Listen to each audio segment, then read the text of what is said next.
Sila Lard, ang dami inom kagabi. Eh di syempre, lalasing. Nasiyahan syempre, nagiinuman. Masaya yun.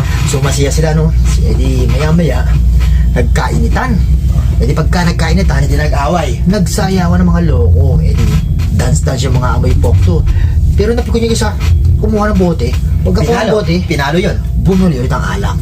Tapos si Biboy biglang dumating, may dalang manok, tapos toyo.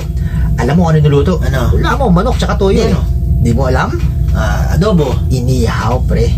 Dinala nga rin niya yung aso niya. Kulay brown, sobrang cute. Kulay brown talaga. Anong pangalan? Brown na brown eh. Alam ko na. Ano, pre?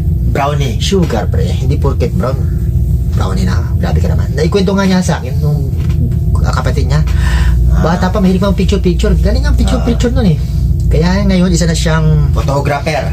tricycle driver, pre. Inabot sila ng umaga, pre. Tapos nagising yung nanay ni Nard. Nagalit. Sumigaw, sabi, "Hoy!